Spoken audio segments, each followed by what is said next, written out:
Finally നമ്മുടെ oral pathology gold medal എക്സാമിന് winner നമ്മുടെ മുമ്പിലുണ്ട്. ഡോക്ടർ അക്ഷയാണ് ഉള്ളത്. ശ്രീശങ്കര ഡെന്റൽ കോളേജിലെ ഇന്റേൺ ആണ്.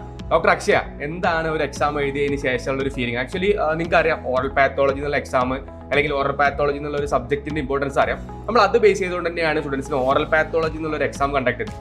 ആസ് എ ഇന്റേൺ സ്റ്റുഡന്റ് അങ്ങനെ ഒരു എക്സാം എഴുതിയതിന്റെ ഒരു എക്സ്പീരിയൻസ് എന്താണെന്ന് പറയും? First of all thank you. ആദ്യം ഞാനിത് അറ്റംപ്റ്റ് ചെയ്യണം ഞാൻ പ്രതീക്ഷിച്ചിട്ടുണ്ടായിരുന്നില്ല. സെക്കൻഡ് ടൈം ഇത് റീഷെഡ്യൂൾ ചെയ്തപ്പോഴാണ് ഞാനിതൊന്ന് സീരിയസ് ആയിട്ട് എടുക്കാം, മീൻസ് അത്യാവശ്യം ടൈം ഉണ്ടായിരുന്നു പ്രിപ്പയർ ചെയ്യാൻ. അപ്പോൾ എനിക്ക് തോന്നുന്നു ഞാൻ 2 വീക്സ് ഇതിനു വേണ്ടി പ്രിപ്പയർ ചെയ്തു. പിന്നെ എൻ്റെ റിസൾട്ട് വന്നപ്പോൾ വളരെ ഹാപ്പിയാണ്. കോൺഫിഡൻസ് ലെവൽ കുറച്ചും കൂടെ കൂടിയിട്ടുണ്ട്. കാരണം നമ്മൾ ക്ലാസ് കണ്ട് ക്വസ്റ്റ്യൻസ് ചെയ്ത് കഴിഞ്ഞാൽ നമുക്ക് കുറേ ക്വസ്റ്റ്യൻസ് നമുക്ക് അറ്റംപ്റ്റ് ചെയ്യാൻ പറ്റും എന്നുള്ളൊരു കോൺഫിഡൻസ് കൂടിയിട്ടുണ്ട്. അക്ഷയനെ കുറിച്ച് പറയുകയാണെങ്കിൽ അക്ഷയുടെ ഏറ്റവും ഇമ്പോർട്ടൻ്റ് ആയിട്ടുള്ള കാര്യം എന്താ വെച്ചാൽ, അക്ഷയ ഒരു ഭാട്ടിയ സ്റ്റുഡൻ്റ് ആണ്. ഇത്തവണത്തെ അല്ലെങ്കിൽ 2025 നടക്കാൻ പോകുന്ന നീറ്റ് MDS എക്സാമിന് വേണ്ടി പ്രിപ്പയർ ചെയ്യുന്ന ഒരു സ്റ്റുഡൻറ്റും കൂടിയാണ്. അപ്പോൾ നമ്മൾ മോർ ഗ്രേറ്റ്ഫുൾ ആണ്. കാരണം നമ്മളൊരു സ്റ്റുഡൻറ്റ് തന്നെ ഒരു oral pathology gold medal exam win ചെയ്യുക, നമ്മുടെ മുമ്പിൽ നിന്ന് ഇങ്ങനെ ഒരു ഹോട്ട് സീറ്റിൽ എത്തുക എന്നുള്ളത് ഭയങ്കര ഹാപ്പി ആയിട്ടുള്ള ഒരു കാര്യമാണ്. എങ്ങനെയുണ്ട് പ്രിപ്പറേഷൻ? ഒരു നീറ്റ് MDS ഒരു ഇന്റേൺ സ്റ്റുഡൻറ്റ് പ്രിപ്പയർ ചെയ്യുമ്പോൾ എന്തൊക്കെയാണ് ഒരു പ്രിപ്പറേഷൻസിൻ്റെ ഫീലിംഗ് എന്താണ് ഇപ്പോൾ ഉള്ളത്? തുടക്കത്തിൽ കുറച്ച് ടഫായിരുന്നു ടൈം അഡ്ജസ്റ്റ് ചെയ്യാൻ. പിന്നെ റെക്കോർഡിങ്സ് അവൈലബിൾ ആയതുകൊണ്ട് ഇപ്പോൾ ലൈവ് സെക്ഷൻ മിസ്സായാലും റെക്കോർഡ് സെക്ഷൻ കണ്ട് അത് അഡ്ജസ്റ്റ് ചെയ്യുന്നുണ്ട്. പിന്നെ ബ്ലൈൻഡായിട്ട് ക്വസ്റ്റ്യൻ ചെയ്യുന്നതിനേക്കാളും ക്ലാസ് കണ്ട് കുറച്ച് കോൺസെപ്റ്റ് ബിൽഡ് ചെയ്തിട്ട് ക്വസ്റ്റ്യൻ ചെയ്യുകയാണ് ഫസ്റ്റ് ഞാൻ ചെയ്യുന്നത്. നമ്മുടെ സ്റ്റുഡൻസിന് ഓഫർ ചെയ്യുന്ന ഏറ്റവും ഇമ്പോർട്ടൻ്റ് ആയിട്ടുള്ള കാര്യം നമ്മളെ ലൈവ് ക്ലാസ്സസിന്റെ റെക്കോർഡഡ് വേർഷൻസും അതുപോലെ തന്നെ കോൺസെപ്റ്റുവൽ ആയിട്ടുള്ള ടീച്ചിങ്ങാണ്. നിങ്ങൾക്ക് എല്ലാവർക്കും അറിയാം ഈ കോൺസെപ്റ്റ്സിന്റെ ഇമ്പോർട്ടൻസ് എന്താണ്. കാരണം നമ്മളിപ്പോൾ UG ടൈമിൽ എല്ലാവരും പഠിച്ചിട്ടുണ്ട്, ഈവൻ ഞാനടക്കം പഠിച്ചിട്ടുള്ളത് യൂണിവേഴ്സിറ്റി ഓറിയന്റഡ് ആയിട്ടും യൂണിവേഴ്സിറ്റി പേപ്പർ മാത്രം ക്ലിയർ ചെയ്യാൻ.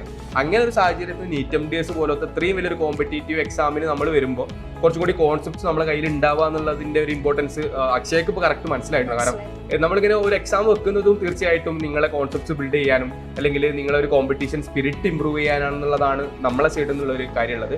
കോൺസെപ്റ്റ്സ് പഠിച്ചതിന് ശേഷം MCQ ചെയ്യുമ്പോൾ ഒരു ഫീലിംഗ് എന്താണ്? അല്ലെങ്കിൽ നിങ്ങൾ ആദ്യം ഒരു MCQ ചെയ്യുന്നതിലുപരി പണ്ട് നമ്മൾ ബ്ലൈൻഡ് ആയിട്ട് കുറെ MCQ ചെയ്തിട്ടുണ്ടാവും. ആഫ്റ്റർ ക്ലാസ് വാച്ച് ചെയ്തതിനു ശേഷം ഒരു പർട്ടിക്കുലർ ടോപ്പിക് MCQ ചെയ്യുമ്പോൾ ഒരു ഫീലിംഗ് എന്താണ് ഉണ്ടാവുക? അതായത് നമുക്ക് ക്വസ്റ്റ്യൻസ് നമുക്ക് ഒരിക്കലും മഗപ്പ് ചെയ്യാൻ പറ്റത്തില്ല. നമുക്ക് ഒന്നെങ്കിൽ നമുക്ക് ഡയറക്റ്റ് ആൻസർ അറിയാമായിരിക്കും, ഇല്ലെങ്കിൽ നമുക്ക് ആ 4 ഓപ്ഷനിൽ നിന്ന് നമുക്ക് എലിമിനേറ്റ് ചെയ്യാം.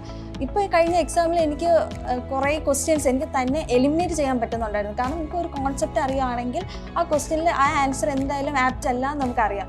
അങ്ങനെ നമുക്ക് ട്രൈ ചെയ്യാം. അപ്പം ഞാൻ ട്രൈ ചെയ്തപ്പോൾ എനിക്ക് മനസ്സിലായി നമുക്ക് എലിമിനേറ്റ് ചെയ്താലും കുറേ ക്വസ്റ്റ്യൻസ് നമുക്ക് ചെയ്യാൻ പറ്റും എന്നുള്ളത്.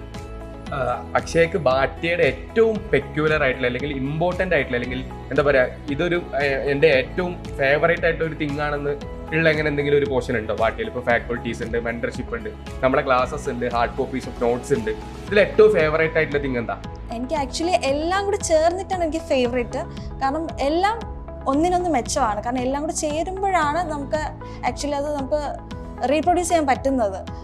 എനിക്ക് എൻ്റെ ഏറ്റവും ഫേവറേറ്റ് ലൈവ് സെക്ഷൻസ് നമുക്ക് വീണ്ടും എടുത്ത് കാണാനുള്ള ഓപ്ഷൻസും, അത് സപ്പോസ് ക്ലിയർ ആയില്ലെങ്കിൽ അതിൻ്റെ തന്നെ റെക്കോർഡഡ് വേർഷൻ ഈ ഗൂഗിൾ ആപ്പിലുണ്ട്.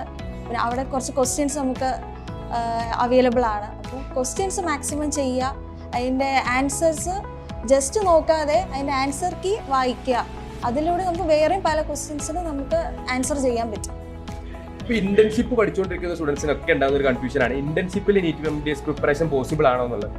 അപ്പോൾ as a NEET aspirant, NEET MDS aspirant എന്താണ് അങ്ങനെയുള്ള സ്റ്റുഡൻസിനുള്ള ഒരു അഡ്വൈസ് എന്നല്ല, നിന്റെ ഒരു എക്സ്പീരിയൻസ് എന്താണ് അങ്ങനെ ഒരു ഇന്റേൺഷിപ്പിൽ പ്രിപ്പയർ ചെയ്യുന്ന? ഇന്റേൺഷിപ്പാണ് ബെസ്റ്റ് ടൈം. കാരണം നമ്മൾ കുറച്ചുകൂടി ഫ്രീ ആണ്. ഈ 19 സബ്ജക്ട്സ് നമുക്ക് പഠിക്കാൻ ബെസ്റ്റ് ടൈം ഇന്റേൺഷിപ്പാണ്. കാരണം നമുക്ക് വേറെ ഒരു കാര്യത്തിനും ചിന്തിക്കേണ്ട, നമുക്ക് കോളേജ് അവേഴ്സ് അഡ്ജസ്റ്റ് ചെയ്ത് കാണാൻ പറ്റും. പിന്നെ ഇനിയിപ്പോൾ ഇന്റേൺഷിപ്പ് കഴിഞ്ഞിട്ടാണെങ്കിൽ അത് കുറച്ചുകൂടെ ബുദ്ധിമുട്ടാവുമെന്ന് എനിക്ക് പറയാൻ പറ്റത്തുള്ളൂ.